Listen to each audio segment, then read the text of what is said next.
Hi, this is Julie Hester, and in this video I'm going to talk about the C++ math library.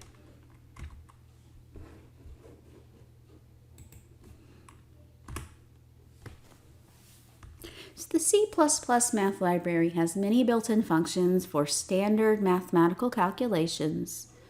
Things like trigonometric, exponential, logarithmic functions. And a lot of new functions were added in the C++11 standard.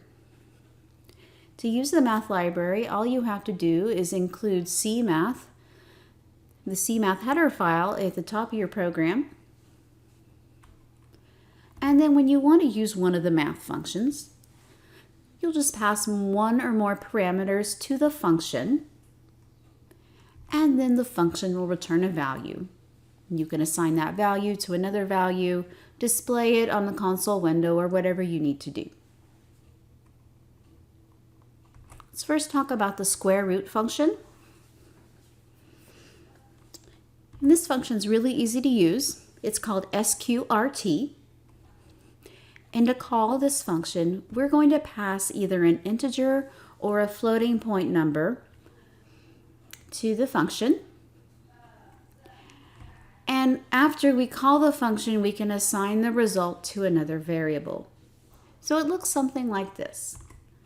I could have two variables, x and y, and x has already been assigned to 7.2. Then I can call the square root function by including x in parentheses. So with this function, it has a single parameter. I'll put the x in the parentheses, and the 7.2 value will be passed to the function. The library code will be called, and the result will be assigned to variable y.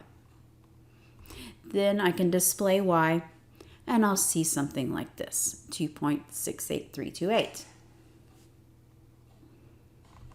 Another common function has to do with exponents. And this is the function pal. Pal raises a base to an exponent, so it requires two parameters, the base and the exponent. Now first, here's a simple example. I want to cube 5 or multiply it by itself 3 times. And I'm going to save the result in a double named x. So when I call pal, I'm first going to put the base as the first parameter, put a comma, and then the exponent. I'll call pal, it'll do the calculation, and then it will assign 125 to x, and I can display x. Now in this example, I went with two simple integers because it's easy to do that calculation in your head. But pal can work with a lot more than integers. We can also work with doubles and do other more complicated calculations. So here in the second example, I'm going to raise 2.1 to the 6.2 power. And that's kind of like raising 2 to the 6th power. But the value is going to be a little more than that because we have a little more than 2 and a little more than 6. And when this function is called, what we're going to see is a result of 99.4855, or almost 100. Another thing we might work with in math is absolute value. And if you haven't seen absolute value in a while, I'll review it here first. We're really just trying to return a number's value without the sign. So if we already have a positive number, we'll just return the number as it is. And for negative numbers, we'll remove the negative sign. So for example, if I have a 5, the absolute value of 5 is 5. And the absolute value of negative 7.2 is 7.2. Now how do we do this in C++? Well, we don't even need the math library for the first function, abs. This function is in the standard library, and it's designed to work with both integer and floating point numbers. So in a C++ world, this function's adequate for what we need. And we can call this here with 5 and the negative 7.2. And what we'll see is when we calculate the absolute value of each of these numbers, we'll just see the value of that number, like so, 5 and 7.2. You may also hear about a function called fabs, and this was designed for floating point numbers. And this is a part of the C math library. Now in the C language, it was a predecessor to the C++ language, and it doesn't have the benefits of object-oriented programming. So when we're working with C, we have to use fabs with doubles. You can use either function with C++, the ABS, or the fabs function. So here I'm just going to show fabs again with negative 7.2, and we'll see the same result, positive 7.2 with that.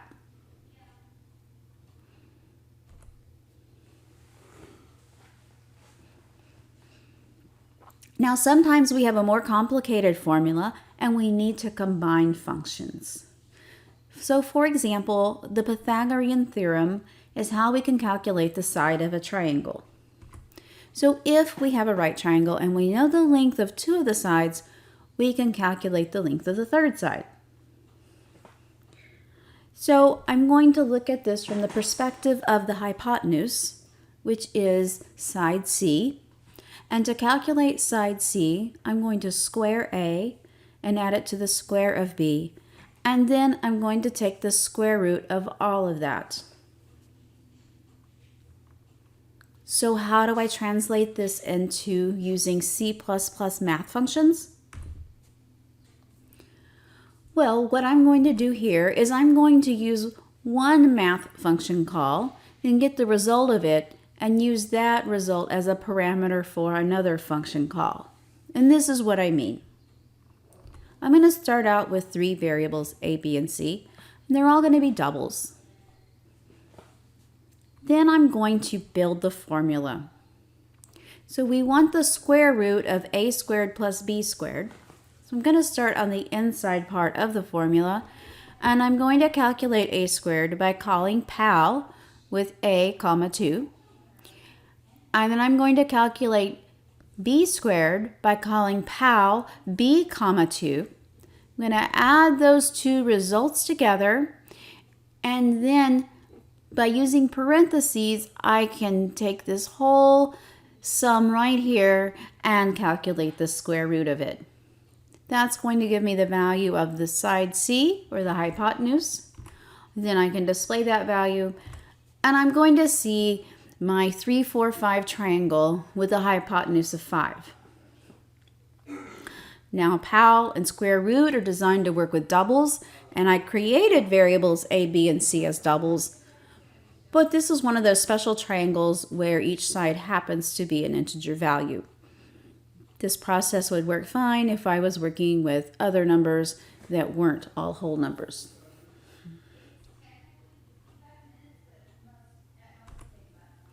So now let's look at a more complicated example. Some complex formulas can be challenging to code and look very intimidating, but if we break the problem apart into pieces, they become a lot simpler. And one formula I really like is a formula that you can use to calculate how much would you have to pay each month if you were to borrow money over a fixed time period. So this formula here is going to multiply P, or the principal, times a numerator of r times 1 plus r to the n power over 1 plus r to the n power minus 1. And that is a complicated formula. But let's look at what the inputs to the formula are. P is the principal, or the amount I'm borrowing. R is the interest rate that I'm going to pay. Usually we get an interest rate as an annual rate, but I'm going to divide it by 12 to make it a monthly rate. And then finally, I need to know how many payments I have. And oftentimes, when I look at a loan, I may see it expressed as a number of years. And if it is years, I'm just going to multiply those years by 12 to get the number of months because we're working with monthly payments. So it still looks intimidating. How can we put this in C++?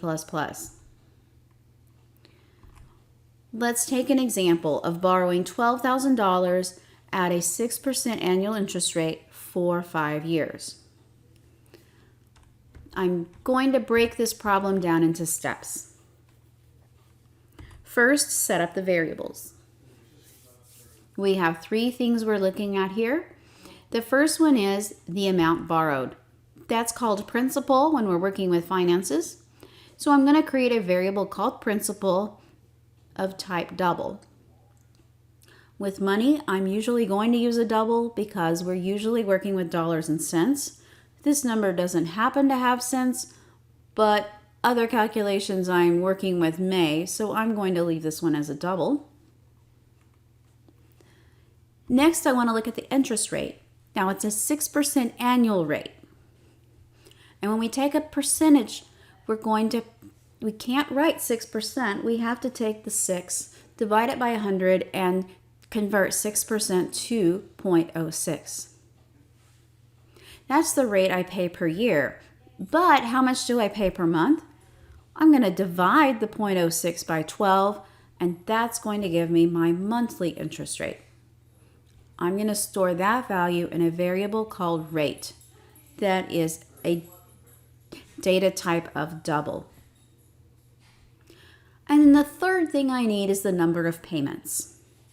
This loan is for 5 years, and so I'm going to take 5, multiply it by 12, and that's going to tell me how many months I'm paying the loan off in.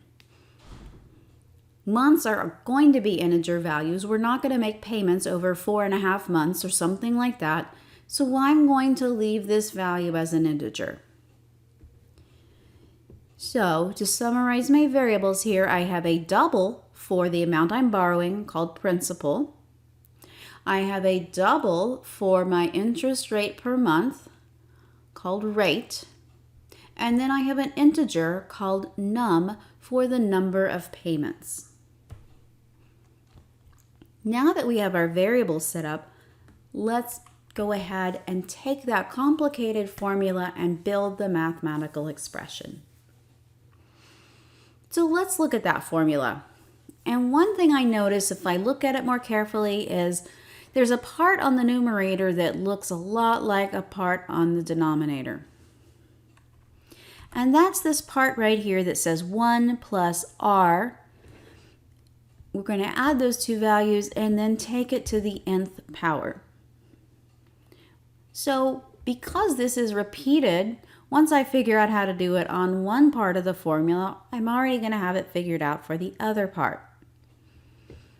What I'm going to do here is I'm going to use the pal function. I'm going to pass the base, which is 1 plus r, in there. Put a comma, and then the second parameter to the pal function is that exponent of n, or num in the case of our variables. So what I have here in this red box, 1 plus r to the nth power, I can express that as pal 1 plus rate comma num. And again, we're using the same expression in the numerator and the denominator, so now I've already figured out quite a bit of this formula. So let's work now with just the p and the numerator. The p is just a matter of taking that p and putting principal in there. Then I'm going to multiply it by r for rate, and then that pal function that I just figured out. That's going to give me the 3 parts of the numerator, or I guess the p and the 2 parts of the numerator. Then I'm going to divide that product by the denominator. So let's take a look at that. Again, I'm going to use that pal function of 1 plus rate and num, and then I just need to subtract 1.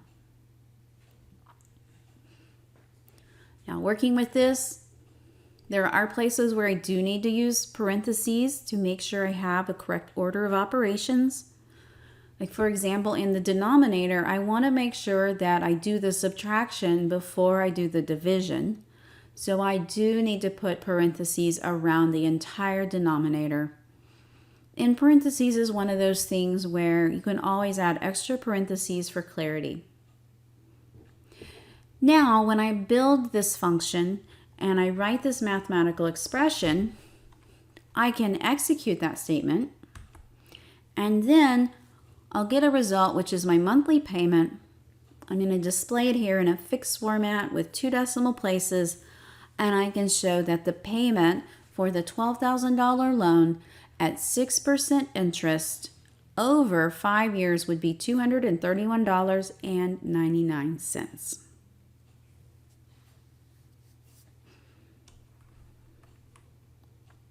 Now, sometimes when we're working with the math library or math functions or scientific functions or other things, sometimes we're working with fixed numbers. And we may want to use a named constant for these. And the idea of a named constant is this is a number that's not going to change while our program is running. And it could be something like a fixed number in science, like here I'm showing the gravitational constant for the moon of 0.166 according to spacecenter.org. It could be something like pi, 3.14, or I could be doing a sales tax calculation and I want to put the percentage sales tax rate in my program. So for these numbers, they are fixed numbers. They're not going to be modified while my program's running. I'm going to define them as constants. And in order to do this, what I'm going to do is I'm going to first decide what data type makes sense for them. For the gravitational constant here, it is a fractional number, so I need to make it a double. And then I'm going to name it G_moon. Now, a lot of people will use all caps when they name constants so that those names stand out in their program. So here I'm using all caps and I'm separating each word by an underscore. Now I could have created a variable that looked just like this, but to make it a constant, I'm going to put the word const in front of this name double G moon to make it a constant. And now C++ knows that this number cannot be modified. I cannot later go in and change the value of G moon. I can initialize it here, but once I set its value, that will be its value throughout the entire program. Then if I want to use it in a program, I could calculate the weight of someone on the moon if I knew how much they weighed on Earth. And it's just a matter of multiplying their Earth weight by the gravity on moon, and that will tell me what the weight is on the moon. So for a 100-pound person, I would calculate that their weight on the moon is 16.6 pounds.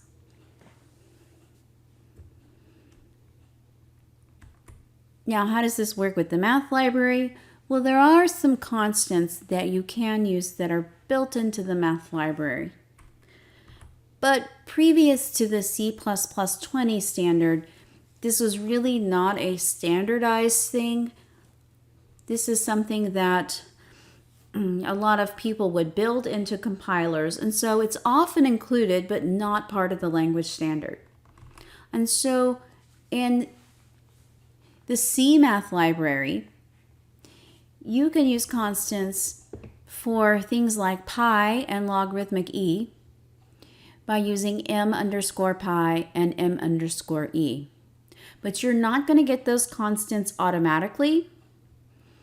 If you want to use these constants before you bring the C math library into your program, you have to use pound or declare pound define _use _math _defines.